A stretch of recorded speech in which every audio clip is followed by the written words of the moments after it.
Boa tarde a todos, muito bem-vindos a este debate sobre políticas públicas para a cultura, realizado no âmbito do Festival Materiais Diversos, em coorganização connosco, Festival e com a Rede de Estruturas para a Dança Contemporânea. Muito brevemente, queria mesmo só dar-vos as boas-vindas, agradecer a vossa presença e a presença dos convidados que prontamente aceitaram o nosso convite. Face a um tema que raramente é discutido de uma forma aprofundada, sobretudo, e muito menos no âmbito da campanha eleitoral, e, portanto, pareceu-nos muito pertinente, no âmbito daquele que é um dos maiores festivais internacionais do país neste momento, poder inscrever este debate, abri-lo ao público e dar oportunidade aos partidos que assim entenderam fazer-se representar, poderem apresentar os seus programas de uma forma mais aprofundada. E temos o prazer de ter para fazer a moderação do debate connosco Carlos Martins, Carlos Martins, que é licenciado em Economia e neste momento doutorando em Economia, Geografia da Economia na Universidade do Porto, talvez mais conhecido enquanto diretor executivo do que foi Guimarães 2012 Capital Europeia da Cultura, mas essencialmente tem desenvolvido muita atividade na área das indústrias criativas e é fundador e diretor executivo da Ópium, que é uma associação cultural do Porto, pioneira precisamente nesta área. Deixo-vos então, desejo-nos a todos um ótimo debate. Bem-vindos.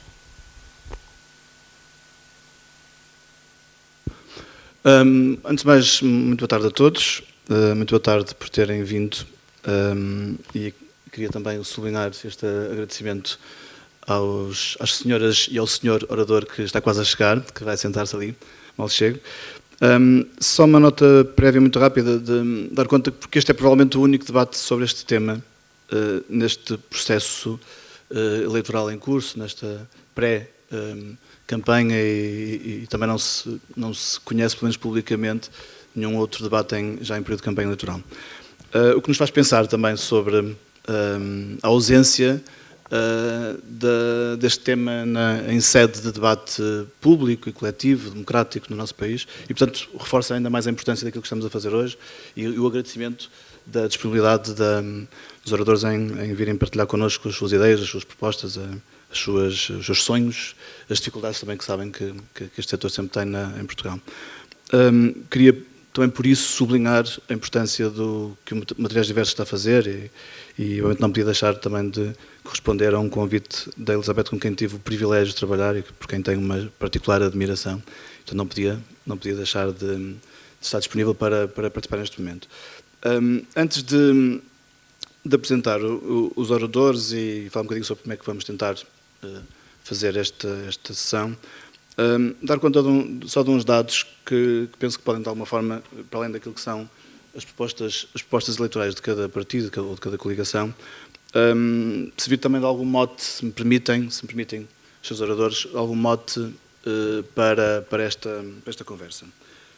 Penso que se estamos cá hoje não temos nenhum de nós dúvidas sobre o valor intrínseco da cultura, a sua importância para o desenvolvimento das sociedades, a sua pertinência enquanto instrumento de política pública também, mas também é importante refletirmos sobre aquilo que são alguns dados e perdoa-me esta costela mais pragmática, sobre aquilo que é a participação cultural dos portugueses. Há muito poucos estudos comparativos que consigam, de alguma forma, também contextualizar social, económica, culturalmente cada um dos países, mas dos poucos trabalhos que foram produzidos à escala europeia, há um relativamente recente que nos diz, de forma preocupante, que Portugal é um dos países com mais baixa taxa de participação cultural. Está mesmo na cauda da Europa, só próximo de Grécia, Roménia, Bulgária. Diz, por exemplo, que apenas 6% dos portugueses têm uma taxa de participação cultural considerada elevada, muito elevada, quando essa taxa, por exemplo, é de 43% na Suécia, ou 36% na Dinamarca, ou 34% na Holanda. Diz que mais de 70% dos portugueses, quando questionados, dizem que não foram uma única vez ao cinema nos últimos 12 meses. 87% dos portugueses dizem que não foram ao teatro no último ano. Apenas 40% dos portugueses diz ter lido um livro no último ano, quando na Dinamarca esse valor é de 82% ou na Suécia de 90%. Apenas 17% dos portugueses dizem que no último ano foram ver uma exposição ou visitar um museu. apenas 15% dizem que foram a uma biblioteca, quando a média europeia é de 31%. E outros dados podíamos trazer aqui, não queríamos fazer deste exercício uma autoflagelação, mas temos de ter consciência do ponto de partida e dos pontos de chegada possíveis também em ciclos eleitorais, neste caso de 4 anos. Tendo consciência também que esta questão não é apenas uma questão tratada à escala nacional, pelos governos nacionais, tem uma responsabilidade coletiva enquanto sociedade, e também sabemos da importância que os municípios têm nestes processos, até provavelmente dizem os números também que a soma do investimento dos municípios é maior largamente do que a soma do investimento do Estado no setor cultural. Também sabemos que não são só as entidades públicas responsáveis e não são de todo as únicas responsáveis por este sistema, por este ecossistema que podemos chamar de políticas culturais.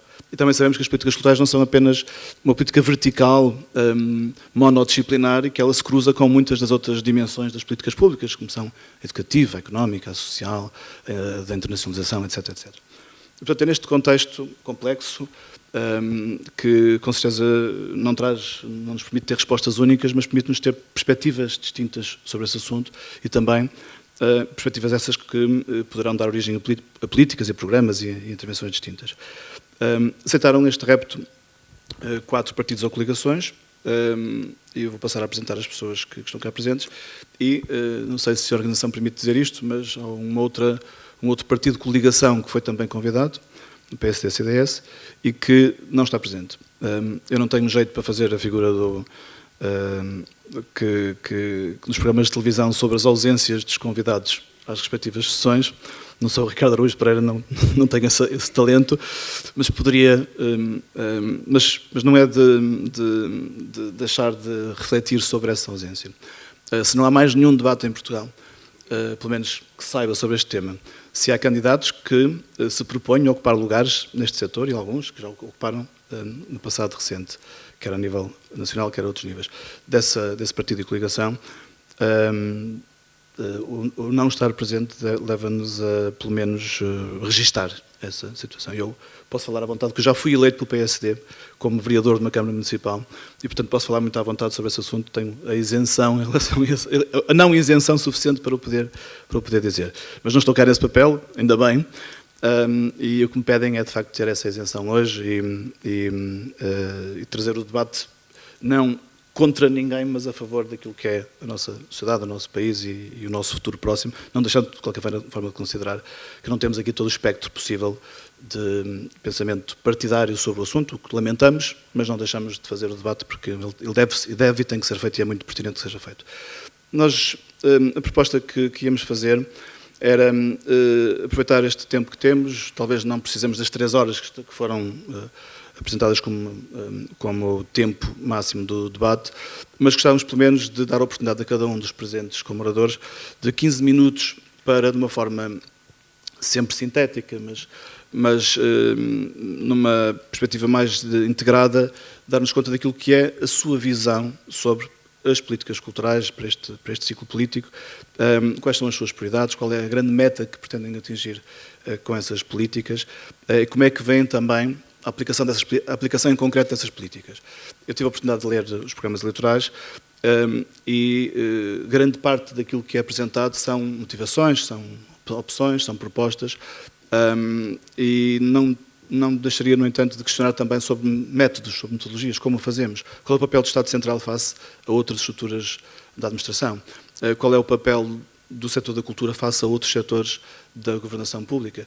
Que nível de importância institucional se quer estes partidos e coligações entendem que deve ter a cultura na organização do Estado? Como é que dentro do próprio setor poderão ser reorganizados ou organizados os serviços centrais e regionais? Que novas questões hoje condicionam as práticas culturais? O digital, as questões da propriedade intelectual, esta maior hibridez entre produtor e consumidor cultural, questões ligadas à globalização, à questão das políticas de língua ou de participação internacional, às questões da mobilidade, que são novas, algumas delas. E, portanto, também pensar como é que este conjunto de opções podem ser, de facto, implementadas e pedia que não nos focássemos apenas na questão dos euros, embora ela também deva ser aqui trazida. Li que há alguma convergência em relação também aos partidos aqui presentes, em relação à importância orçamental também que propõem para este setor. De qualquer forma, mais do que saber quanto dinheiro é para quê, e era mais isso hoje que gostávamos aqui de trazer. E, portanto, sem nenhuma...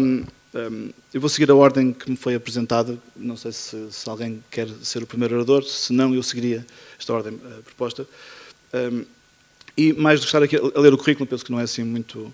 um bocadinho fastidioso, estamos a ler o currículo porque muitos deles são extensíssimos. Eu pedia aos presentes e às presentes e ao pessoa que acabou de se juntar a nós, que se apresentassem também enquanto cidadãos que se propõem a ocupar cargos públicos, qual é a motivação por que o fazem, qual é a sua experiência, a sua biografia profissional e de participação cívica que entendem justificar também este passo que dão enquanto investimento pessoal, não em algo que nos tornam uma democracia, e se não houvesse pessoas como elas, não estaríamos, com certeza, capazes de discutir democraticamente estes assuntos. E, portanto, seguindo esta ordem, eu começava pela Inês de Medeiros, até porque está mais próximo, passar o microfone.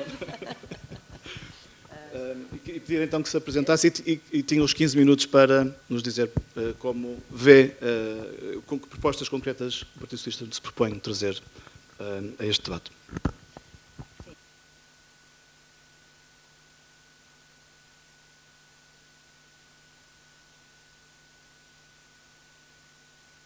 A todos, isto está a ir muito alto. Obviamente começo por fazer os agradecimentos que se devem, não é? Aqui ao Festival, Materiais Diversos, à senhora vereadora, que me recebeu tão bem, aqui a todas as pessoas aqui da biblioteca, e aos presentes e aos meus colegas agora aqui de debate, e ao Carlos Martins. Muito sumariamente, vou tentar então apresentar-me. Sou Inês de Medeiros, fui atriz, realizadora e desde há 6 anos sou deputada na Assembleia da República, mais ligada, ou praticamente quase exclusivamente, dedicada às questões da cultura e depois da educação nesta legislatura, porque juntaram as duas coisas, e comunicação social. Também com uma participação na Comissão de Trabalho, e certamente poderemos falar o porquê da minha participação na Comissão de Trabalho, porque eu acho que é uma das questões que está presente em todos os programas, mas muito aflorado, e há uma altura em que vamos ter que olhar seriamente o que é isto de ser trabalhador da cultura, seja criativo, ou técnico, ou programador, ou curador. Basicamente, não sei se chega como biografia cidadã, se quiserem depois mais perguntam, mas, bom, basicamente, antes de entrarmos na questão dos programas e das medidas em concreto, eu vou ser sincera, eu fiz parte do grupo que participou na elaboração do programa para a cultura do Partido Socialista. Fomos vários, como sabem, foi um programa construído de forma muito participada, abriu-se a muitas sugestões e, portanto, não se pode dizer, ninguém escreveu o programa, mas fomos muitos a escrever, e isso eu acho que é um aspecto positivo. Mas devo dizer que das coisas que eu mais gostaria, e um dos objetivos maior, é que na próxima legislatura se alterasse profundamente a forma como se olha para estas questões da cultura. Porque vamos ser francos, todos aqui presentes, é evidente quando o PAF não está, fez pluf e desapareceu, é muito difícil estar, mais uma vez é a esquerda a debater entre ela, não é? Bom, espero que ao menos nas questões da cultura a gente consiga encontrar mais pontos de ligação do que propriamente de desentendimento. Mas há algo que eu gostaria muito, que é que mudássemos a atitude. Mesmo em relação a outros setores da sociedade, as questões da cultura precisam de serem olhadas por parte do Estado, por parte de quem está no governo, não como um seu feudo. Ainda temos muito uma política do príncipe, ainda olhamos pouco para a cultura como um setor económico que gera riqueza, que gera emprego, que que cria a coesão nacional, regional, até comunitária. E, portanto, ainda estamos muito numa espécie de Estado que acha que tem que ser ele próprio criativo. Eu acho que nenhum Estado, e fala-se um bocado da política de gosto, mas nem é política de gosto, o governo não tem que ser criativo, tem que criar condições para que quem é criativo o possa ser e para que todos possam usufruir da criatividade presente, passada e futura de quem o é, o foi e o será. E, portanto, isso é uma atitude, temos que ser muito pragmáticos nas questões da cultura, porque se olharmos todos os programas, estamos todos de acordo. Há uma questão essencial e evidente neste momento, que nem há para discutir. O orçamento neste momento da cultura é totalmente insuficiente, não há política cultural com o orçamento atual da cultura, não há. Podemos discutir se é 3, se é 4, se é 5, se é 1% do PIB ou se é 1% do orçamento. Essas questões, eu confesso, não me apetecia sequer estar a entrar nelas. Uma coisa tem que ser certa, com o orçamento atual não há nenhum tipo de política cultural. Não há a política cultural, não há melhoramento das relações entre o Estado Central e as autarquias. Não há a possibilidade das instituições funcionarem e recuperarem alguma autonomia que não têm. Não há a possibilidade de se apostar na internacionalização. Não há a possibilidade de ter um pensamento e uma estratégia, uma política para tudo o que é a área digital. Não há, quer dizer, é tão prosaico como os omeletes sem ovos. Não há ovos, há umas casquitas que ainda restam, não há. Portanto, a questão do orçamento acho que é a ponta assente. Agora temos que passar à outra fase, que é pensar de facto o que é que queremos. Queremos o quê? Maior mobilidade, maior flexibilidade nas questões culturais. O que é o setor cultural? É um setor extremamente vivo. Quando eu começar ao quarto de hora, digam-me que eu tenho tendência a falar muito. É um setor extremamente vivo, extremamente adaptável. Ainda com a crise vimos, quer dizer, apesar das imensas dificuldades que o país passou, que as pessoas passaram, eu não sei como muitos dos nossos criadores, programadores, conseguiram enfrentar estes 4 anos e tenho uma profunda admiração, mas não perderam a energia, não perderam a capacidade de se inventar, de se reinventar, E esta maleabilidade e esta capacidade de se renovar, de se reinventar, tem que ser acompanhada por políticas de Estado que sejam igualmente capazes de se adaptar às novas circunstâncias. Portanto, uma das grandes questões é flexibilizar os procedimentos. Não podemos ter programas de DG Artes que são tratados de burocracia alucinantes, onde as estruturas não conseguem entender e perdem mais tempo, mais energia, mais dinheiro a responder aos pedidos da DG Arte do que aquilo que devem fazer, que é de facto gerir as suas pequenas estruturas. Não podemos ter uma situação entre o Estado Central, os municípios e toda esta imagem da descentralização que seja, em vez de ser uma relação transparente, torna-se cada vez mais opaca, porque se sobrepõem instituições, sobrepõem centros de decisão, já ninguém sabe bem quais são as competências. Eu tenho por mim que a coisa mais fácil é, se há uma nomeação, essa nomeação é responsável e presta contas ao fim. Mas isso sou eu, é uma opinião muito pessoal. Quando começam com grandes grupos de seleção, concursos públicos complicadíssimos, o governo a desresponsabilizar-se completamente das escolhas que faz, eu acho que só participa para a opacidade. Prefiro um governo que seja claro naquilo que quer, que seja responsabilizado como tal e que haja mecanismos eficazes para o responsabilizar. Depois há, obviamente, a questão também que tem que ser encarada, que é, de facto, isto é um setor essencial para o emprego. E nós temos que resolver, nós todos, temos que resolver esta questão da situação laboral das pessoas que trabalham na cultura. Não é, o que eu vou fazer não é o discurso mais sexy de todos, eu sei. É mais fácil eu dizer vagamente que quero um estatuto do artista. Eu lamento. Eu não sei, eu não consigo definir na lei o que é um artista. Não sei. Sei o que é um ator, um encenador, um cineasta, um escritor, um pintor, um programador e alguém que trabalha na porta de um teatro e um técnico de cinema e um técnico de rádio. Um artista, na lei, do ponto de vista da lei, eu não sei o que é. E, portanto, ao nível da legislação laboral, eu não faço estatutos para artistas. Faço leis para trabalhadores. E somos todos trabalhadores da cultura. E acho que temos que ter essa noção. Somos trabalhadores da cultura. E como trabalhadores da cultura temos direito a salário, temos direito a não viver em plena precariedade, temos direito a fundo de desemprego, temos direito a segurança social, temos direito a querer ter filhos e reforma e os apoios que os outros trabalhadores têm. E os empregadores na cultura não têm direito, têm a obrigação de cumprir os encargos sociais que qualquer outro empregador faz em qualquer outra área. Eu a isso, confesso, é uma das minhas grandes frustrações, desde que estou envolvida na política, e por isso é que eu digo que isto é um problema que temos todos de resolver juntos, que é, não há empregadores diferentes de outros. Um empregador é um empregador, e os empregadores, não há empregadores que devem poder usar recibos verdes e empregadores que não devem poder usar recibos verdes. Ou somos a favor ou somos contra os recibos verdes. Eu sou contra os recibos verdes em todas as circunstâncias, em todos os setores.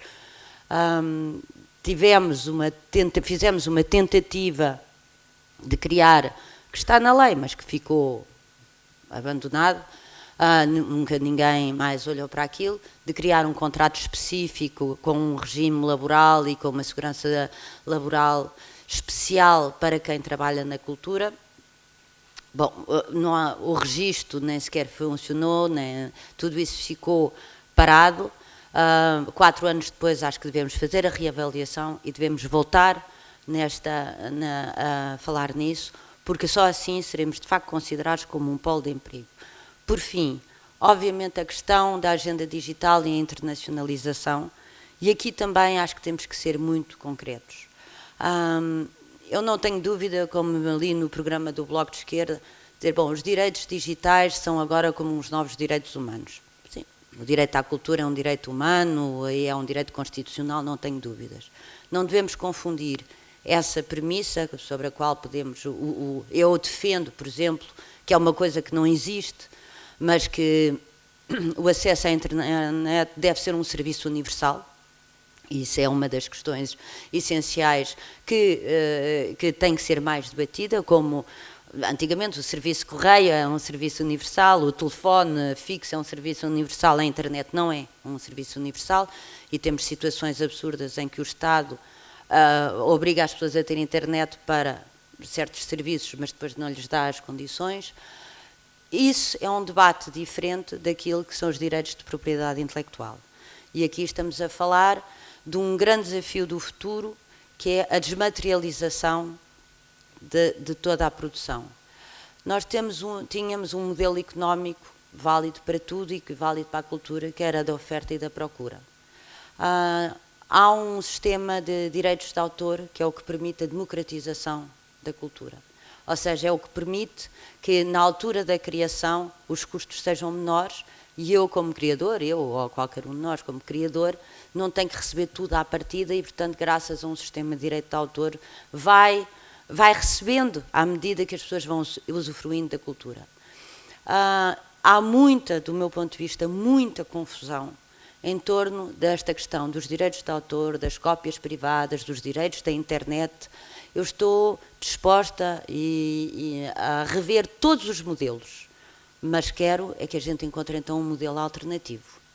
Porque essa coisa de que todo o criador tem que forçosamente partilhar e não poder viver do seu trabalho, eu isso não aceito. Eu cresci, felizmente, a achar que podia viver do meu trabalho como atriz, que podia viver do meu trabalho como realizadora, a ter amigos meus que achavam que podiam viver do seu trabalho como encenadores, como escritores, como pintores, e neste momento a situação que lhe dizem é de não. Mais uma vez você tem que ir, olha o Fernando Pessoa, o que ele fazia, ele trabalhava no escritório e depois escrevia uns poemas. Bom, está bem, mas não era um Estado democrático e, portanto, num Estado democrático temos que olhar para estas questões com frieza, com pragmatismo, sem demagogia, se faz favor, e dizer, não, este setor será mais ou menos criativo consoante as pessoas que vierem para ele. Mas para já temos questões muito práticas a tratar, muito práticas, muito concretas. E eu não quero, a última coisa que eu quero é estar dependente da qualidade, ou da inteligência, ou da sensibilidade de quem for tutelar a cultura. Isso não me interessa. Quero que ele seja eficaz e que tenha a noção que está perante um setor onde há muitas pessoas a trabalhar, muitas pessoas a usufruir dele, e mais, que é um direito constitucional. Sobre medidas em concretas, depois poderemos falar a seguir. Obrigada. Muito obrigado. Deixe-me só fazer uma pergunta ainda, que tem a ver com a questão do Ministério da Cultura ou do modelo orgânico, nomeadamente a integração do audiovisual, da imprensa, da rádio e novos mídias na esfera do Ministério. Se pudesse elaborar um bocadinho sobre essa proposta em concreto, se me permite. Justamente, esse modelo já foi feito em Portugal e é um modelo que existe em muitos outros países, mas eu acho que nesta altura nós estarmos a propor a criação de um Ministério da Cultura que junto no fundo a comunicação social prende-se com 3 desafios maiores.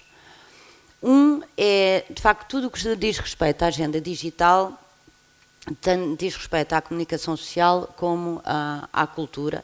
E neste momento toda essa área da agenda digital está espalhada pelas obras públicas, pela economia, pela comunicação social. Por acaso tem graça, porque está sempre com o ministro mais político de todos. A comunicação social quer sempre ser desgovernamentalizada, mas quer sempre ter o ministro mais perto do governo, ou dos assuntos parlamentares, ou do Conselho de Ministros, bom. Por exemplo, tudo o que tem a ver com os direitos de propriedade intelectual, direitos de autor, as novas formas de difusão no digital, as questões são exatamente as mesmas para a comunicação social e para a cultura. E nós sabemos que é uma questão transfronteiriça, muito. Quer dizer, não é uma legislação europeia, não é uma legislação nacional que vai resolver, são, no mínimo, uma legislação europeia. E, portanto, achámos que era bom ter uma voz forte, um ministério, que pudesse encabeçar essa questão. Segunda questão, outro tema maior que não vive em permanente no man's land, a política da língua. Não há quem não diga que é preciso defender a língua portuguesa, que a nossa língua é um ativo maravilhoso. Quem trata dela, não sabemos. Não é o Ministério da Cultura, pouco. Vagamente o Ministério dos Negócios Estrangeiros, através dos Institutos Camões. O Instituto Camões, mas que também está muito espalhado. A economia agora também diz que quer tratar da língua. A educação, sim, a educação, mas cá dentro, lá fora não tanto. Portanto, aqui também, usar o serviço público, sobretudo na sua vertente internacional, quer dizer, é óbvio que é preciso defender a língua portuguesa em Portugal, mas quando se fala de política da língua, normalmente é sobretudo para fora, não é para dentro. Quer dizer, qualquer dia que lá chegaremos, quando as escolas só ensinarem inglês, talvez lá chegaremos, mas ainda não é o caso. Portanto, juntar a cultura e a comunicação social significa também poder usar um instrumento essencial, como seja o Serviço Público de Rádio e Televisão, numa política coordenada da língua, e a tentativa de que seja de facto este Ministério a liderar essa questão da política da língua, obviamente em colaboração com o Ministério da Educação, isso aí, e obviamente ainda em colaboração com o Ministério dos Negócios Estrangeiros, como não podia deixar de ser. Mas que não haja aqui uma dispersão de interlocutores onde toda a gente tutela, ninguém tutela, e portanto só há iniciativas individuais, lá vai o Dr. Portas dizer que está a vender tudo e mais alguma coisa.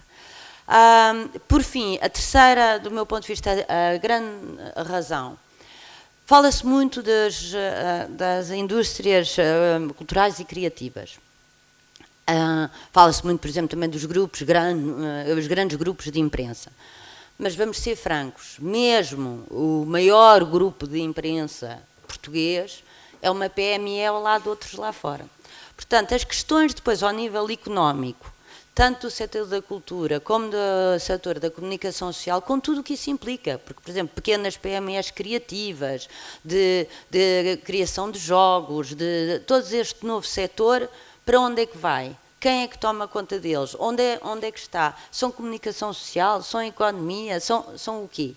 Portanto, todos os novos meios de produção de comunicação social, de difusão, toda essa nova política que tem que ser feita para apoiar verdadeiramente as indústrias culturais e criativas, as pequenas PMEs, que são o que fazem funcionar tanto o setor da cultura como o setor da comunicação social no seu sentido mais lato, aí também achamos que deve haver um interlocutor forte, com peso político, com posições determinantes, que possa ser um interlocutor com os outros ministérios.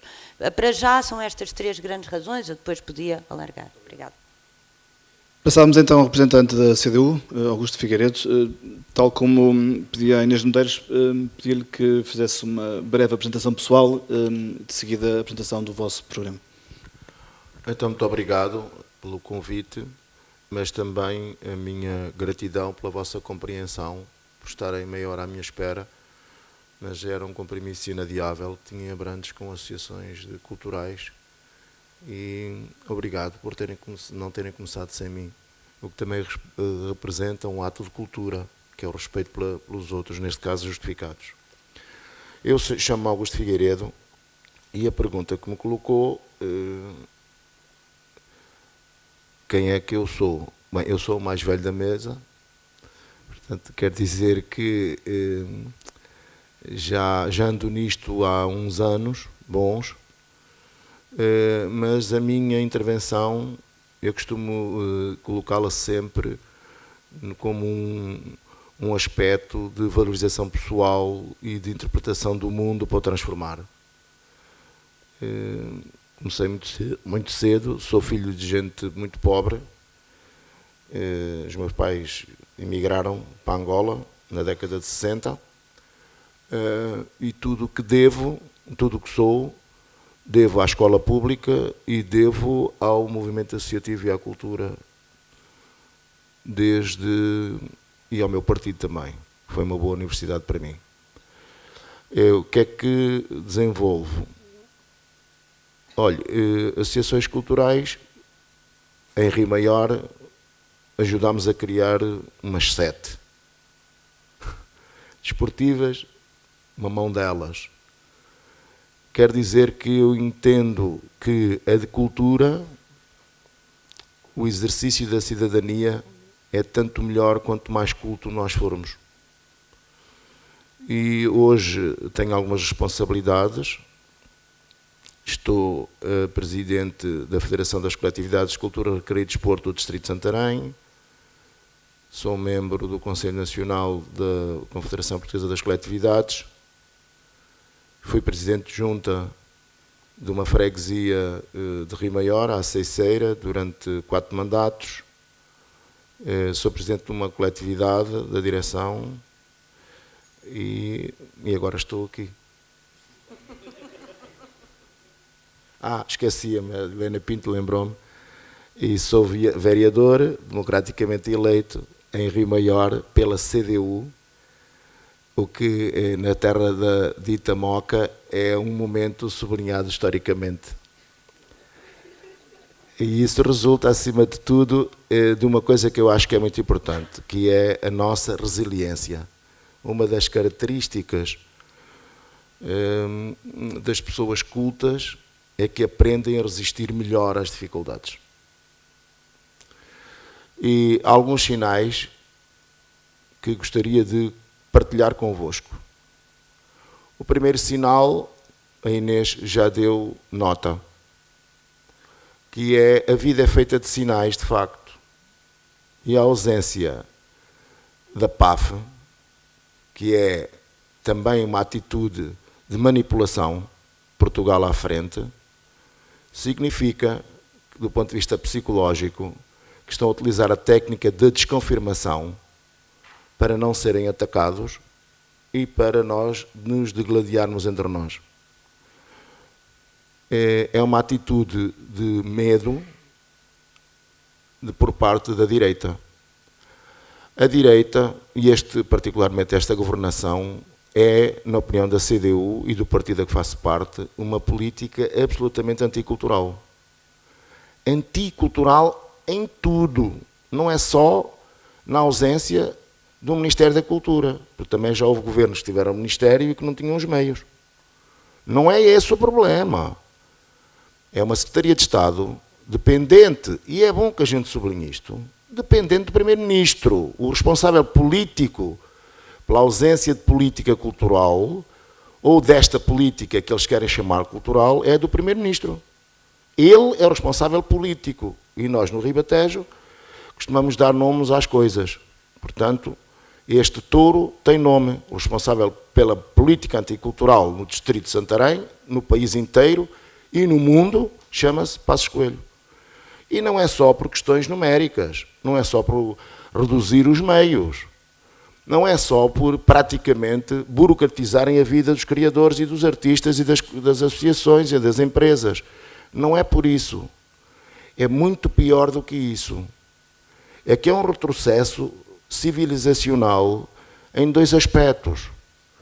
O primeiro é a carga ideológica de confundir cultura com negócio, com publicidade, confundir cultura com mediocridade, que é o que eles promovem. Porque, do ponto de vista ideológico, o que a esta gente convém para exercer melhor o poder era aquilo que anteriormente se fazia. No tempo do fascismo, eu sou desse tempo, a taxa de analfabetismo era de 40%. E convinha para manter o status quo, porque a educação e a cultura tornam os cidadãos mais intervenientes, tornam os cidadãos mais conscientes, logo as suas escolhas são mais exigentes. O que esta política tem feito é promover a mediocridade. E a mediocridade, do ponto de vista cultural, está no poder. Para nós, e depois podia dar vários exemplos, como os critérios de qualidade serem quem faz mais dinheiro, como se fosse possível combinar ou analisar o filme do Desassossego com este novo Pátio das Cantigas. Quer dizer, como é que é possível que o critério da criação artística ou intelectual seja o dinheiro? O mesmo acontece com um livro de Rebelo Pinto, juntamente com uma reedição do Delfim, por exemplo. Não pode ser. Quer dizer, estes critérios mercantilistas não se pode chamar cultura. E o outro aspecto gravíssimo é as condições do exercício profissional dos criadores, dos atores, dos músicos, de todos os agentes. Em vez de estarem livres para criar, produzir, atuar, o que nós verificamos é que tem que arranjar maneira, para além disso, de precariamente andarem a vender o seu produto. Não é esse o modelo que queremos. Está muito longe de poder ser um modelo justo. O outro aspecto que gostava de dizer é que, nesta fase, vou tentar resumir, tem a ver com o que é a cultura para o PCP e para a CDU. Talvez mesmo entre nós seja uma visão única. Felizmente, que os que estamos na mesa temos uma consciência da importância da cultura feita no saber fazer, no conhecimento, e não nas questões apenas do espetáculo e da publicidade quase. Mas o programa que nós apresentamos não consegue propor um modelo de desenvolvimento para Portugal que não assente em 4 pilares estruturantes. Política, a democracia económica, social e a democracia cultural. Ou seja, cultural para todos, com acesso a todos à criação e à fruição. E nós vamos mais longe. É que, para nós, a cultura é um bem público. A cultura é um bem público.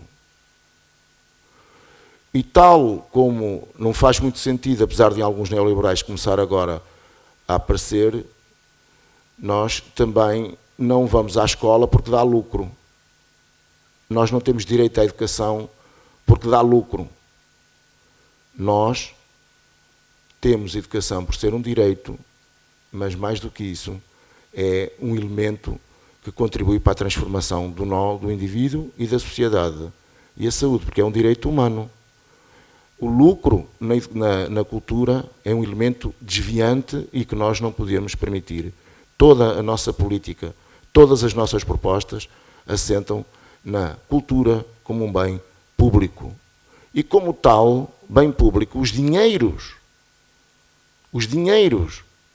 colocados, que são muito poucos, nós propomos, como sabem, 1% já no Orçamento de Estado e até ao fim da legislatura 1% para no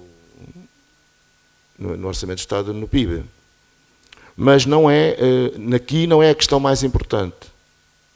A questão mais importante é permitir que a cultura seja vista como um bem essencial para a sociedade e para nós. Nessa perspectiva, as medidas que colocamos, imediatas, estão no programa, são 27 medidas de execução prática, deixando para trás esta introdução ideológica, que fazem desde não estamos nada de acordo com a transferência para os municípios da área da cultura. Esse é um ponto. A municipalização da cultura é criar desigualdade e é fazer com que os municípios fortes possam permitir acesso a determinadas áreas de acordo com os seus interesses. Os pequenos vão continuar a fazer entretenimento e cultura, que não é cultura, mas é publicidade, fazendo com que seja cultura.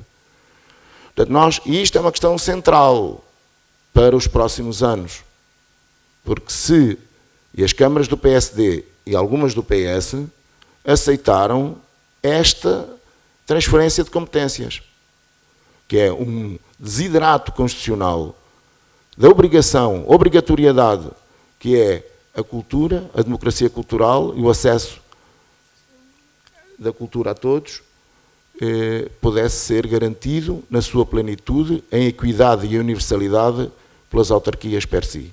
Não o será. A outra questão estruturante para nós é as condições de trabalho, de que a Inês já começou a falar e falou relativamente. Não é possível permitir, na precariedade com que se trabalha, particularmente os artistas e os criadores, não é possível. E tal como o PCP é contra a precariedade, e dizemos sempre trabalho com direitos, nós vemos os trabalhadores, produtores de cultura, como trabalhadores iguais aos outros, que devem ter tantos direitos como os outros. Isso está consagrado no nosso ponto. Nós entendemos é que aqui, relativamente a algumas especificidades, nós não queremos ser paternalistas. Temos que envolver as organizações representativas. Não é possível criar condições de satisfação o mais plenas possíveis se não envolvermos as instituições representativas dos trabalhadores do setor. Porque é nessa partilha e nessa construção coletiva que se pode encontrar modelos mais finos, mas mais justos. Agora, precariedade não é só para os trabalhadores da cultura e da criação, mas é para todos. E o que assistimos no Distrito de Santarém e no país, uma coisa dramática. Dramática. Nós no Distrito de Santarém perdemos nesta legislatura 10 mil empregos.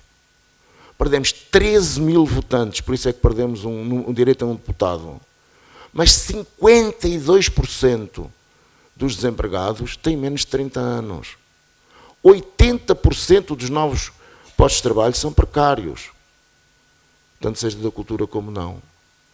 Nós, relativamente às indústrias, não temos nada contra. A lógica das indústrias é importante porque cria emprego, mas mais importante do que a criação de emprego é criar cidadãos, modelos de desenvolvimento, de forma a que as nossas opções sejam conscientes. E agora, no dia que não será o caso, penso eu, no dia 4 de outubro, varrer de vez com esta política. Disse agora. Muito obrigado. Temos aqui 2 ou 3 minutos, só fazer uma pergunta concreta. Sei que este debate tem como co-promotores também algumas instituições ligadas às artes performativas. Eu queria lhe perguntar, em concreto, como é que vê o sistema de apoio, incentivo, financiamento à criação artística contemporânea, nomeadamente na área das artes performativas. Tem alguma proposta concreta que queira partilhar aqui connosco? Sim, se consultou o nosso programa, está lá a resposta. De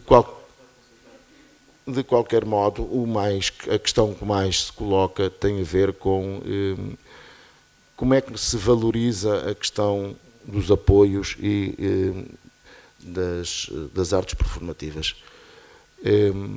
Evidentemente que nós não podemos permitir que os critérios de atribuição de subsídios sejam feitos como têm sido feitos.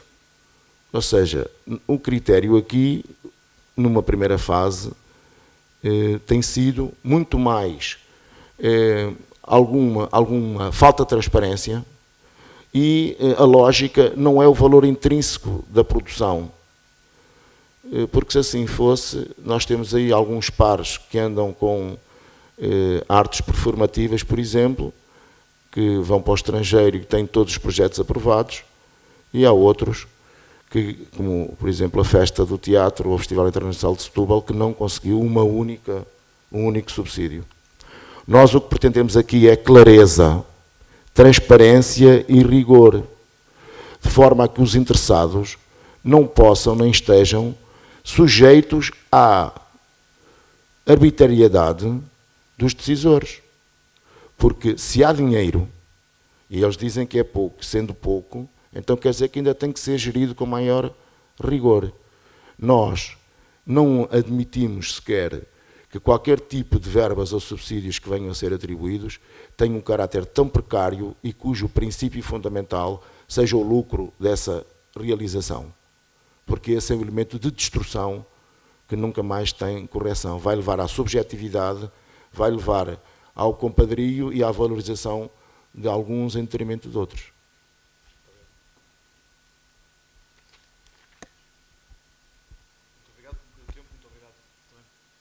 Por esse rigor.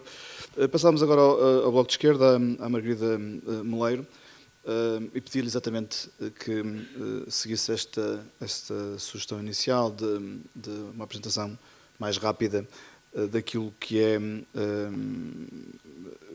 da sua biografia profissional e cidadã que tem a ver com esta matéria e as prioridades das propostas políticas do partido.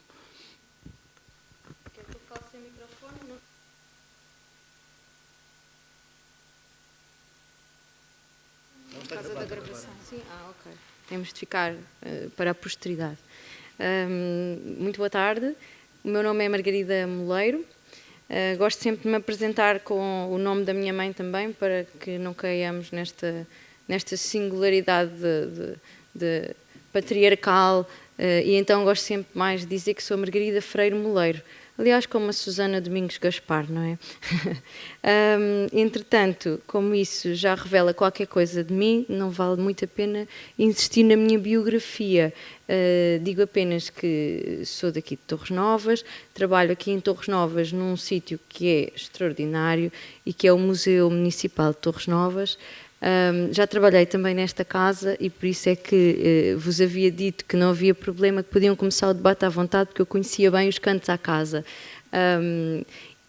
Portanto, trabalho em instituições de cultura de cariz mais local e, portanto, um pouco mais fora da rota da Inês, mas, no fundo, na mesma senda, não é?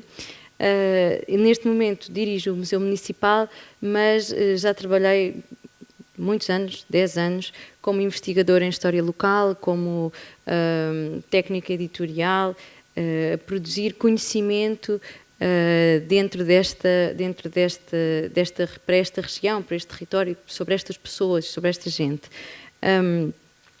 O que interessa mais sobre mim neste momento talvez seja porque é que estou aqui como candidata do Bloco de Esquerda, pelo Círculo de Santarém. Sou uma independente, mas abraço claramente as propostas do Bloco, quer seja para o âmbito da cultura, quer em todos os outros temas e planos para a nossa sociedade. E novas políticas, de facto, novas políticas de diferença. Quando me envolvi nesta senda política, a primeira ideia, a primeira vontade que tive foi, de facto, de trazer também a representação dos mais jovens, mas também a representação de jovens mulheres e de jovens mulheres trabalhadoras. Enfim, portanto, a minha biografia fica por aqui porque não interessa estar a explorar isso, mas ficam alguns tópicos para quem quiser conversar lá fora. Sobre as políticas culturais, que é esse o objetivo desta organização, deste debate. Aliás, felicito imenso a organização do debate, porque fazia falta, não é? Como disse, fazia imensa falta haver esta oportunidade, este espaço para, pelo menos, trazer os intervenientes da cultura a um espaço público, ao debate. Vejo na audiência, sobretudo, pessoas das artes e do espetáculo. Tenho alguma pena que outros agentes culturais, nomeadamente da área das bibliotecas e dos museus, não se tenham juntado a esta festa, de debate de ideias, porque, enfim, as políticas culturais, vejamos, não se encerram nas artes, não é? Como concordam, embora dentro das artes temos, obviamente, as artes performativas, as artes plásticas, a música, o cinema. Dentro das artes performativas poderíamos ter imensos outros compartimentos, não é? O teatro, a dança, que vejo que também talvez seja a maioria aqui, ópera, outras manifestações artísticas, mas as políticas culturais vão ainda se estendem mais por outras ramificações, não é? Vejamos o património, com os museus, com as bibliotecas, a arqueologia, inclui até no património, porque não, o associativismo, podemos incluir nessa grande gaveta do património, as bibliotecas, o livro e a questão dos direitos de autor também aplicada aqui ao livro e à edição do livro. E depois podemos falar de políticas culturais, tal como a Inês também aflorou, e como o Augusto demonstrou muito bem na sua biografia, em escalas muito diferentes, não é? Uma escala nacional, uma escala internacional, mas uma escala local também, não é? Local e regional, que é o que nos também move nestes círculos, muitas vezes colocados à parte. Não quero estar aqui a radicalizar o debate entre uma política mais central ou políticas mais de descentralização, que muitas vezes despromovem a cultura, porque vejamos, há pouco, quando fez a pergunta sobre o concurso para os apoios às artes, não foi? Que dirigiu ao Augusto. Há logo aqui uma questão muito, muito concreta, que é a questão de equitatividade, não é? Porque esta questão de onde é que estão os artistas, quem é que recebe mais apoios? Eu reparei que no concurso deste ano, por exemplo, o Algarve não chegou a candidatar o número de candidaturas que era possível sequer ser apoiadas, não é?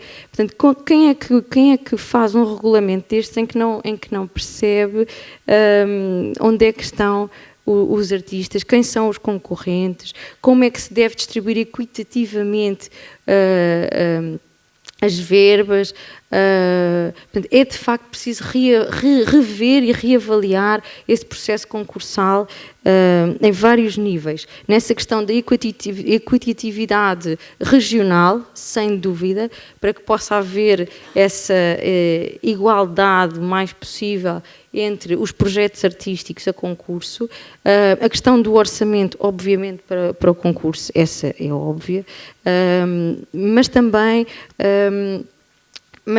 essa, para mim, marcou-me especialmente essa disparidade brutal entre sul, norte, centro, não é? O centro, reparou?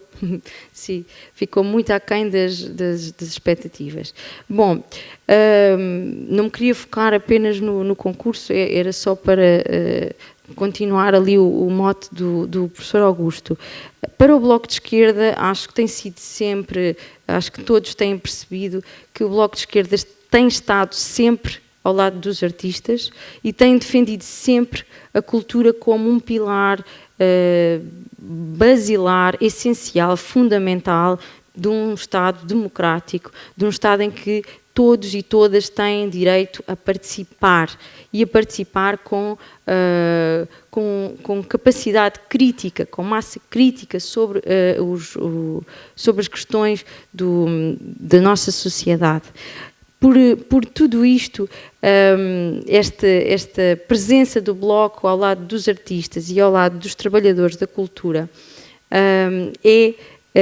de facto muito cara, porque reparo constantemente que os trabalhadores da cultura são sempre marginalizados, muitas vezes ostracizados quase, e falo da cultura, incluo todos, incluo também os artistas, incluo os técnicos de museus, incluo os técnicos de bibliotecas, mas são completamente colocados à margem, não é?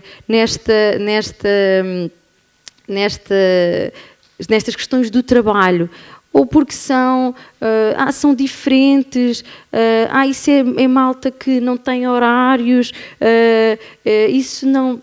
Portanto, são sempre quase... É uma gente que aí anda, não é? Então a gente do espetáculo é uma malta que aí anda, faz umas coisas, não é? Entretém a malta, enfim, sempre numa perspectiva até bastante depreciativa.